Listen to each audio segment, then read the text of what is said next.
इस वीडियो के अंदर हम डिस्कस करेंगे आर्टिकल 70, 71, 72 और 73।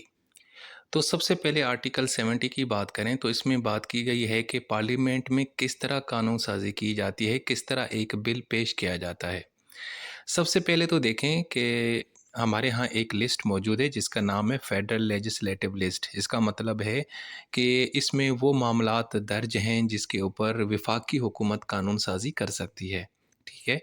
सो अगर आपने किसी मामले के ऊपर कोई बिल आप पेश करना चाहते हैं, कानून साज़ी करना चाहते हैं, तो उसका पहले आपने एक बिल तैयार करना होता है और वो बिल आप पार्लियामेंट के किसी भी हाउस में पेश कर सकते हैं। अब पार्लियामेंट के कितने हाउसेज़ हैं? 2 हाउसेज़ हैं, अपर चैम्बर, लोअर चैम्बर, ठीक है? लोअर हाउस को हम नेशनल असेंबली कहते हैं और अपर हाउस को हम सेनेट बोलते हैं।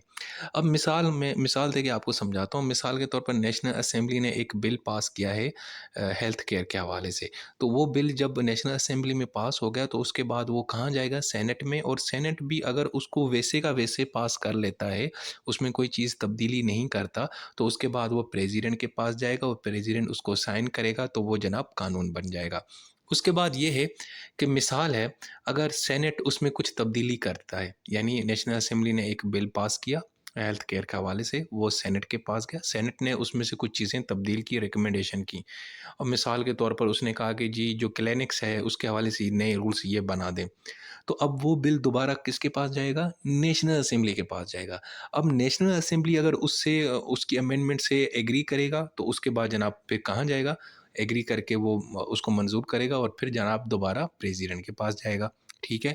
लेकिन अगर नेशनल असेंबली ने एक बिल पास किया और उसके बाद उसने सेनेट में भेजा, अब सेनेट उस बिल को या मुस्तरद करता है या उसको 90 दिन के अंदर पास नहीं करता, तो फिर क्या होता है? यानी नेशनल असेंबली ने एक हाउस ने मंज़ूर कर लिया लेकिन दूसरा हाउस नहीं मंज़ूर कर रहा और 90 दिन का भी यानी कि 90 दिन के अंदर भी पास नहीं किया और उसको मुस्तरद भी कर देता है, कुछ भी दोनों में से 2 ऑप्शन जो भी रखे, तो उसका फिर हल ये निकलेगा कि दोनों हाउसेस का इजलास बुलाया जाएगा, यानी मुश्तरका इजलास, यानी सेनेट और नेशनल असेंबली दोनों का एक इजलास बुलाया जाएगा और वहाँ पे जितने लोग होंगे सेनेटर और नेशनल एमएनएज, इनकी मेजॉरिटी जो है ना वो डिसाइड करेगी, उसके ऊपर वोटिंग होगी। अगर अगर उस वक्त दोनों हाउसेस की जो मेंबर्स मिला मिसाल के तौर पर अगर 400 बंदे बैठे हैं तो 400 में से अगर 200 से ऊपर बंदे अगर हक में वोट देंगे तो वो कानून मंजूर हो जाएगा और उसके बाद वो बिल कहाँ चला जाएगा? प्रेसिडेंट के पास चला जाएगा। तो ये है जनाब आर्टिकल 70। इसमें एक और चीज़ है कि फेडरल लेजिस्लेटिव लिस्ट क्या है जनाब? ये ना फोर्थ शेड्यूल के अंदर मौजूद है। इसमें एक्चुअली उन्होंने एक लिस्ट बताई है कि कौन से मामलात के ऊपर जो वफाकी हुकूमत है वो कानून साजी कर सकती है। उसके बाद है आर्टिकल 71 मीडिएशन कमेटी के हवाले से। अब ये आर्टिकल ख़त्म हो चुका है, ओमिट हो चुका है। 18वीं तरमीम के बाद इस मीडिएशन कमेटी कमेटी को ख़त्म कर दिया गया है।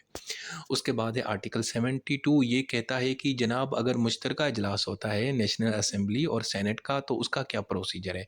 तो जनाब उसका जो प्रोसीजर है ना, वो जो प्रेसिडेंट है ना हमारे सदर, वो जो नेशनल असेंबली के जो स्पीकर होंगे या चेयर जो सेनेट के चेयरमैन हैं उनसे मशवरा करके रूल्स वगैरह बनाएंगे। और दूसरा, जब मुश्तरका इजलास होगा यानी सेनेट और नेशनल असेंबली का इकट्ठा इजलास होगा तो उसकी जो प्रिसाइडिंग होगी वो कौन करेगा? वो नेशनल असेंबली के जो स्पीकर हैं यानी जो आजकल हैं अयाज सादिक, यानी मैं उसकी यानी कि सदारत करूँगा। और दूसरा ये है कि उसके जॉइंट सिटिंग के हवाले से, मुश्तरका इजलास के हवाले से रूल्स रेगुलेशन हम चेंज भी कर सकते हैं, अपडेट भी कर सकते हैं। और दूसरा, अगर आपने उस मुश्तरका इजलास में कोई बिल मंजूर करवाना है, कोई कानून साजी करनी है, तो वहाँ पे जितने लोग बैठे होंगे उसके जो मेजॉरिटी होगी ना वो उनकी बात मानी जाएगी। यानी उसमें जो जितने मेंबर्स बैठे हैं उसमें अगर मेजॉरिटी में अगर किसी बात को, किसी कानून को अप्रूव करेंगे तो वो कानून मंजूर हो जाएगा। उसके बाद है article 73 procedure with respect to money bill. अब देखें मनी बिल क्या होता है? मनी बिल एक्चुअली बोलते हैं बजट को, इसको फाइनेंस बिल भी कहते हैं। जो बजट होता है ना, ये हमेशा याद रखिए, जो मनी बिल है वो हमेशा हमेशा नेशनल असेंबली में ही ओरिजिनेट होता है। हालांकि मैंने आपको पहले आर्टिकल 70 में बताया ना कि कोई भी कानून साजी किसी भी हाउस में शुरू हो सकती है ओरिजिनेट, यानी आप पहले सेनेट में आएँ ले आएँ या नेशनल असेंबली में, या आपकी मर्ज़ी है। लेकिन जो बिल होता है ना, money bill, budget, finance bill, ये भाई साहब हमेशा नेशनल असेंबली में ही ओरिजिनेट होता है।